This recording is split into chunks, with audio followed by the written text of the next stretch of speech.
ओम शांति। आज 20 नवंबर 2023 है और प्यारे बाबा के साकार रूप से चले हुए मधुर महावाक्यों को स्पष्ट करेंगी आदरणीय आशा दीदी। ओम शांति दीदी। बाबा ने कहा, मीठे बच्चे, एवर हेल्दी एवर वेल्दी बनने के लिए तुम अभी डायरेक्ट अपना तन मन धन इंश्योर करो। इस समय ही ये बेहद का इंश्योरेंस होता है। तो बाबा ने समझदार बनाया है कि अभी अंतिम समय है और अपना सब कुछ बाबा के पास इंश्योर कर ले। प्रश्न है, आपस में एक दूसरे को कौन सी स्मृति दिलाते उन्नति को पाना है। एक दूसरे को स्मृति दिलाओ कि अब नाटक पूरा हुआ, वापस घर चलना है। अनेक बार ये पाठ बजाया, 84 जन्म पूरे किए, अब शरीर रूपी वस्त्र उतार घर चलेंगे। यही है तुम रूहानी सोशल वर्कर की सेवा।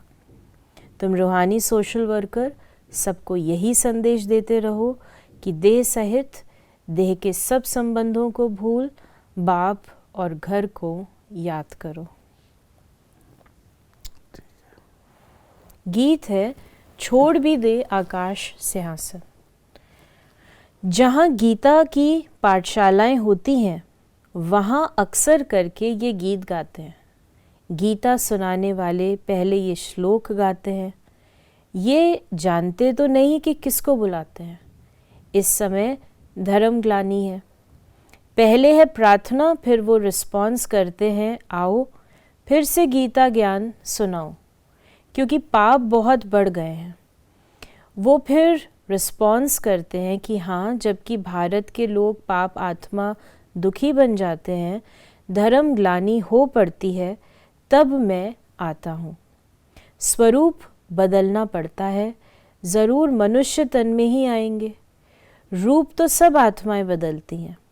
तुम आत्माएं असुल निराकारी हो, फिर यहाँ आकर साकारी बनती हो। बाबा ने कहा, मनुष्य कहलाती हो। अभी मनुष्य पाप आत्मा पतित हैं, तो मुझे भी अपना रूप रचना पड़ता है। फिर बाबा ने हम बच्चों को कहा कि समझते हैं श्री कृष्ण ने गीता सुनाई, परंतु श्री कृष्ण तो पतित दुनिया में हो न सके। उनका नाम, रूप, देश, काल, एक्ट सब बिल्कुल अलग है। ये बाप बतलाते हैं। श्री कृष्ण को तो अपने माता पिता है। उसने माँ के गर्भ से अपना रूप रचा। मैं तो गर्भ में नहीं जाता, मुझे रथ तो ज़रूर चाहिए। मैं इनके बहुत जन्मों के अंत के जन्म में प्रवेश करता हूँ। फिर बाबा ने हम बच्चों को कहा कि भगवान कहते हैं, जिसमें मैंने प्रवेश किया वे अपने जन्मों को नहीं जानता, मैं जानता हूँ। श्री कृष्ण तो राजधानी का मालिक है। सतयुग है सूर्यवंशी राज्य विष्णुपुरी। बाबा ने कहा, कहाँ भी भाषण होता है तो ये रिकॉर्ड काफ़ी है, क्योंकि ये तो भारतवासी खुद गाते हैं। बाबा ने शुरू से आज की मुरली में शिव बाबा और श्री कृष्ण में अंतर, फिर शिव बाबा, श्री कृष्ण और ब्रह्मा, इन तीनों की जो है हिस्ट्री कैसे मिक्सअप हुई है वो बतलाया। बाबा ने कहा कि अभी और सब धर्म है, बाकी देवता धर्म नहीं है।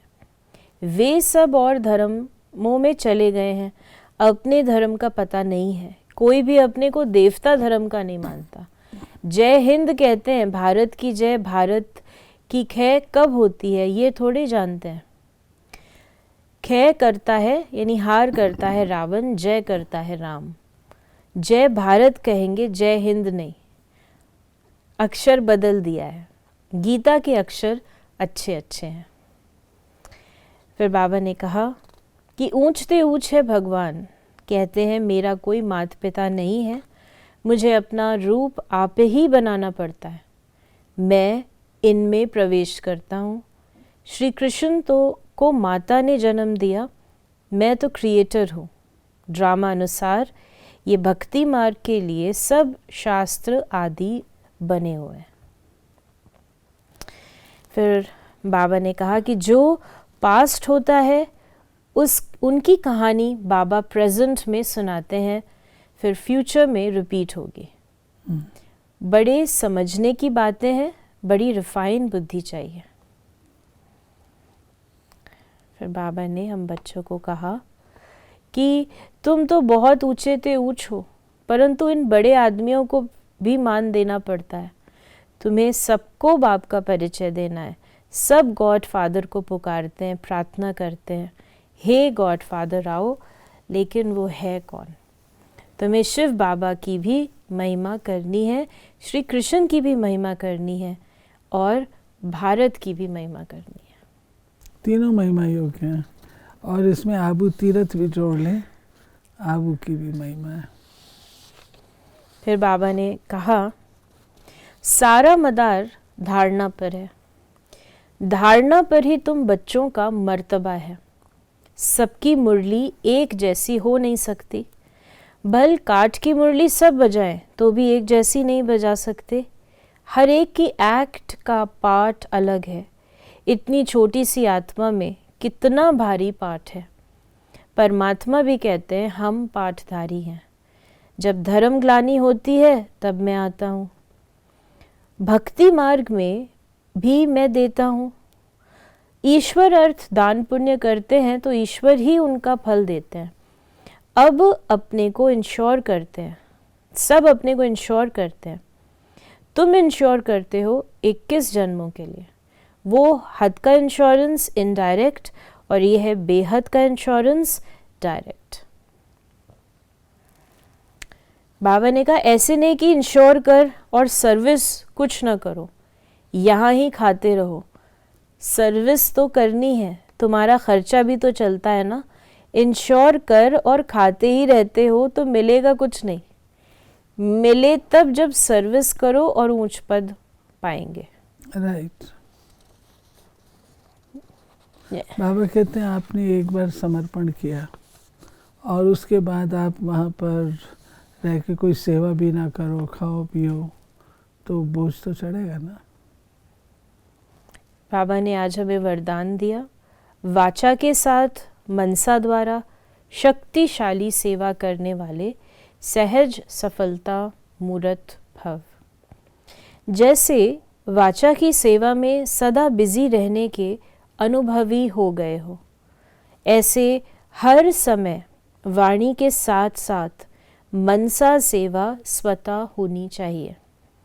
मनसा सेवा अर्थात हर समय हर आत्मा के प्रति स्वतः शुभ भावना और शुभ कामना के शुद्ध वाइब्रेशन अपने को और दूसरों को अनुभव हो। मन से हर समय सर्वात्माओं के प्रति दुआएं निकलती रहें।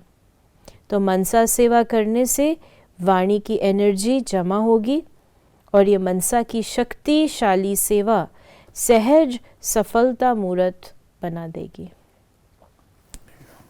और आज का स्लोगन है, अपनी हर चलन से बाप का नाम बाला करने वाले ही सच्चे सच्चे खुदाई खिदमतगार हैं।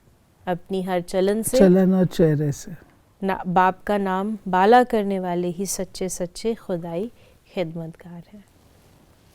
तो ये थे प्यारे बाबा के आज के मधुर महावाक्यों का स्पष्टीकरण। यदि आपके मन में कोई सवाल है तो आप हमें वो व्हाट्सएप कर सकते हैं 8826599309 पर, और इन प्रश्नों को हम प्रश्नोत्तरी कार्यक्रम में लेने का प्रयास अवश्य करेंगे। ओम शांति।